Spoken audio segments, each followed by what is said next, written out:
Welcome to chilli heaven. இன்றைக்கி நான் செய்ய போகிறது வித்தியாசமான சுவையில் மாசி கருவாடு.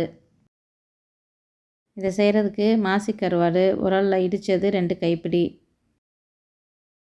இடித்து வச்சுருக்க மாசி கருவாடை சுடுதண்ணியில் போட்டு 5 நிமிஷம் கழித்து தண்ணியை வடிச்சுக்கோங்க. அதில் தூசி எதுவும் இருந்தால் போயிடும், மாசி கருவாடு சாஃப்டாயிரும். மண்சட்டியில் தேங்காய் எண்ணெய் 2 டேபிள் ஸ்பூன் ஊற்றி தண்ணி இல்லாமல் வடித்த மாசி கருவாடை போட்டுக்கோங்க. மஞ்சப்பொடி 1/2 டேபிள் ஸ்பூன் போட்டு சாட்டே பண்ணிக்கோங்க.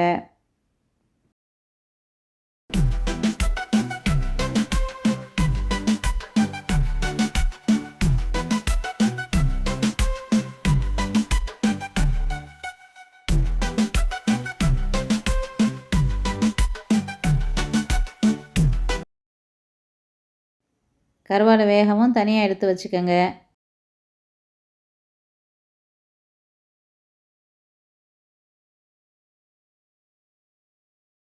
தேங்காய் துருவல் 2 டேபிள் ஸ்பூன், பச்சை மிளகாய் 4 சின்னதாக அரிஞ்சது, கருவேப்பிலை எடுத்துக்கோங்க. தேங்காய் எண்ணெய் 1 டேபிள் ஸ்பூன் ஊற்றி தேங்காவை போட்டு பொன்னிறமாக வறுத்து எடுத்துக்கோங்க.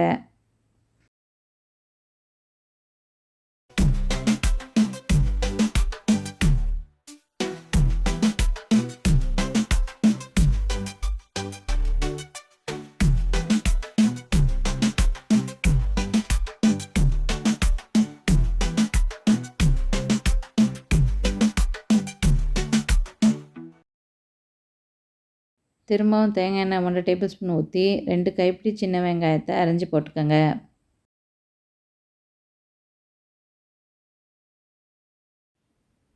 உப்பு தேவைக்கு போட்டு சாட்டே பண்ணிக்கோங்க.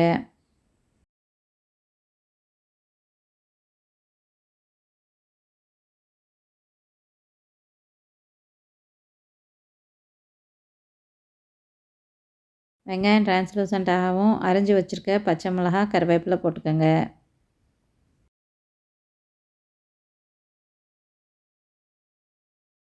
சீரகப்பொடி 3/4 டேபிள் ஸ்பூன் போட்டு சாட்டே பண்ணிக்கோங்க.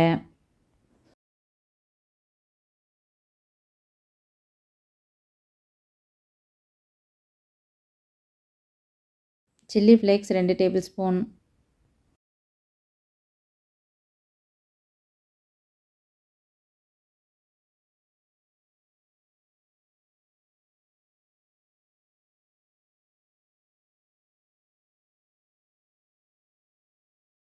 வதங்கவும் வறுத்து வச்சுருக்க தேங்காவை போட்டுக்கோங்க.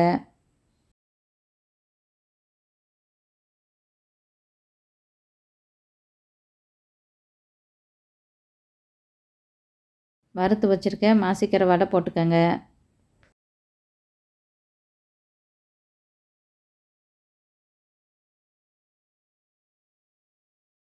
எல்லாம் சேர்ந்து வதங்கவும் எலுமிச்சம்பழம் 1 சாறு பிழிஞ்சு ஊற்றிக்கோங்க.